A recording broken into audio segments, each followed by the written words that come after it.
lalu menghasut. Aneh di kowe. Iblis pun berjalan juga. Emang boleh? Menyembelih atau apa namanya.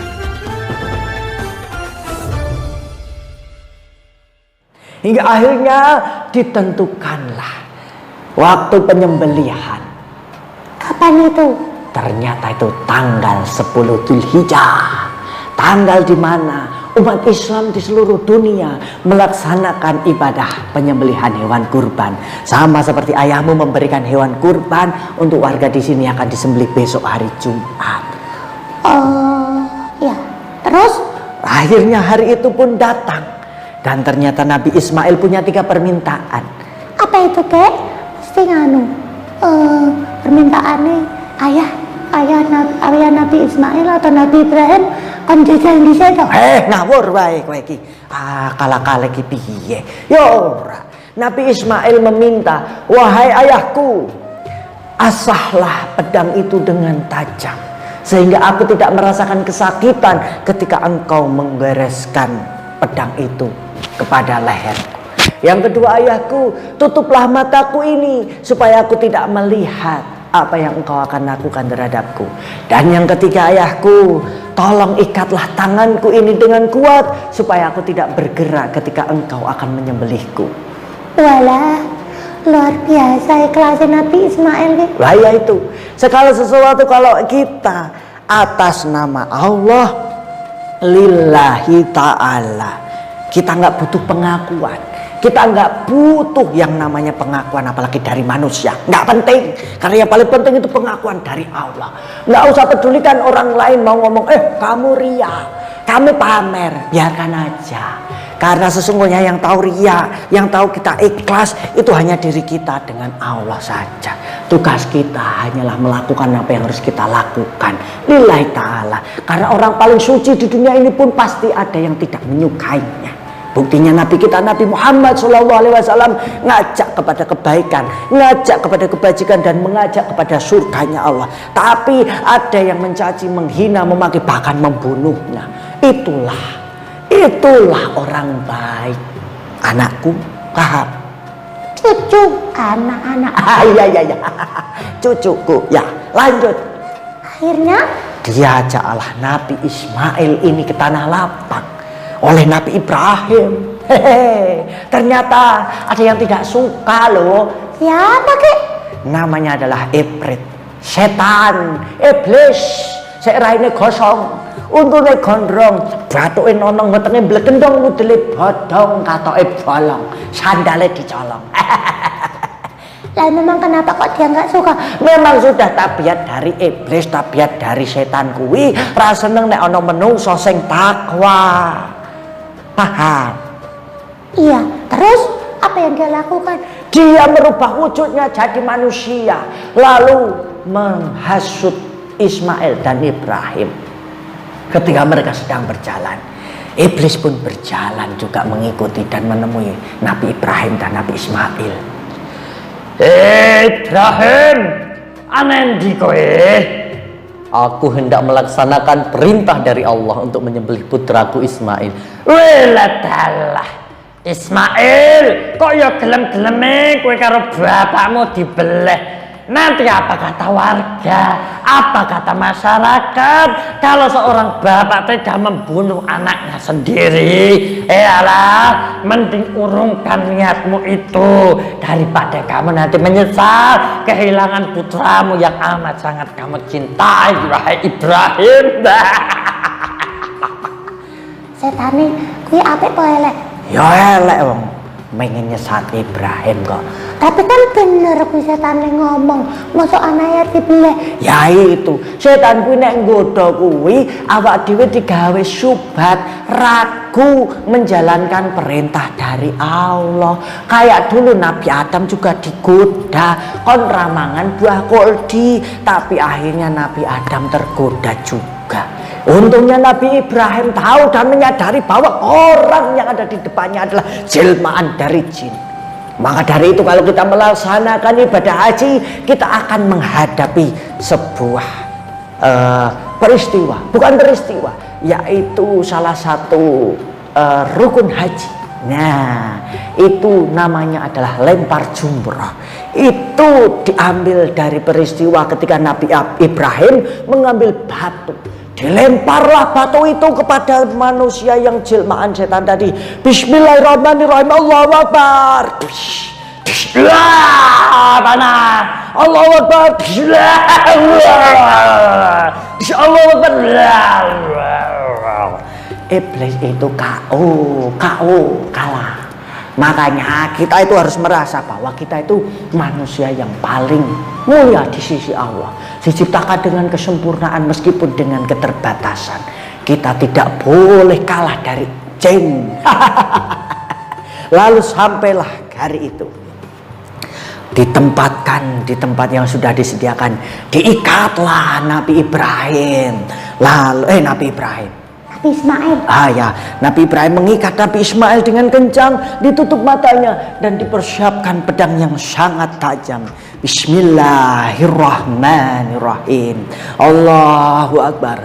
Allahu Akbar. Dengan kalimat takbir, Nabi Ibrahim segera menggorok atau mengiris atau menyembelih atau apa namanya itu leher putranya. Bingung le ngomong wong soale mbah kakung le mbayang ke yo ora tekan. Tapi ya anake dhewe kok yo arti heleh. Terus disitulah kekuasaan Allah tampakkan dengan datangnya malaikat yang diutus oleh Allah dan menggantikan Nabi Ismail dengan satu kambing atau satu domba gibas yang sangat besar. Lalu malaikat itu berkata, wahai Ibrahim, hari ini Allah telah melihat kecintaanmu terhadap putramu Ismail tidak mengurangi cintamu terhadap Tuhan Sang Penciptamu.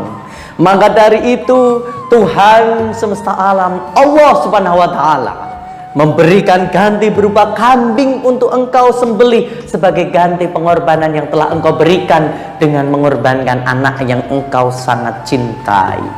Maka dari itu terimalah domba gibas ini sebagai pengganti rasa cintamu terhadap Allah yang sangat besar dan luar biasa. Maka di situ selamatlah Nabi Ismail, selamatlah Nabi Ibrahim, karena segala sesuatu yang Allah berikan pasti akan indah pada waktunya. Sabrun jamil, maka jangan berputus asa atas nikmat Allah. Maka laksanakan sholat dan tunaikanlah korban. Itu perintah dari Allah. Oke, Mbah Kakung. Kalau begitu aku nggak perlu beli sepeda ondel baru. Emangnya kenapa? Aku kemarin mau beli sepeda tadi mau beli sepeda mau minta dibeliin sama ayah. Lah di rumah lah ya punya sepeda toh. Aku uangnya mau tak pakai buat beli kambing aja boleh? Wah, jajal ngomong bapakmu. Ayah. Iya nak, asik banget tadi ceritanya sama Mbah Kakung. Memang cerita apa nak? Cerita tentang Nabi Ibrahim. Terus?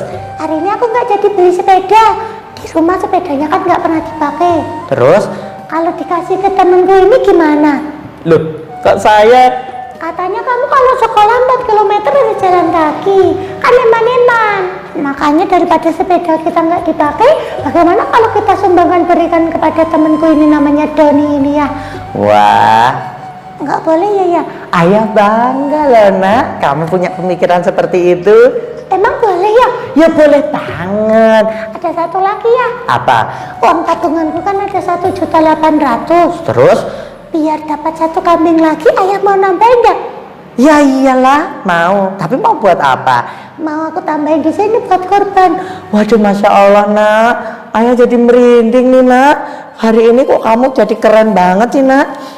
Karena aku menyadari bahwa tugas kita itu harus beribadah pada Allah dan tidak boleh menuruti hawa nafsu. Kita harus tahu bahwasanya banyak di luar sana yang tidak seberuntung diri kita. Maka dari itu kita harus banyak-banyak bersyukur dengan merasa cukup bahwa Allah telah memberikan kesehatan, memberikan kenikmatan berupa nikmat iman dan juga Islam. Allah sampai hari ini telah memberikan luar biasa loh ya padaku. Kenapa kau tidak pernah bersyukur? Boleh ayah peluk nak? Ayah kasih ya udah ngajarin aku jadi anak yang bersyukur. Ayah juga berterima kasih sama kamu nak. Ayah jadi nangis nih, baper nih sama kamu nak. Ayah, Kenapa? aku sayang sama ayah. Ayah juga sayang sama kamu. Nanti jangan lupa beliin kambing satu lagi, besok kesini lagi bawain sepedanya ya buat Mas Joni ya. Terus kamu nanti gimana? Aku kan setiap hari diantar sama ayah, nengkak sama ibu, biar sepedanya bermanfaat. Kata ayah dulu apapun yang kita miliki akan dimintai pertanggungjawabannya. Iya nak, ayah bangga loh punya anak kamu sekarang. Kemarin enggak? Iya kemarin juga iya, tapi hari ini ayah luar biasa bangganya. Ayah sampai mau menangis nih nak, karena kamu hari ini keren banget deh. Ayah, makasih ya telah memberikan pelajaran hidup pada Anissa. Sama-sama sayangku. Tahu kan kita sekarang harus ngapain? Iya, kita harus sabar, harus ikhlas, dan harus bersyukur.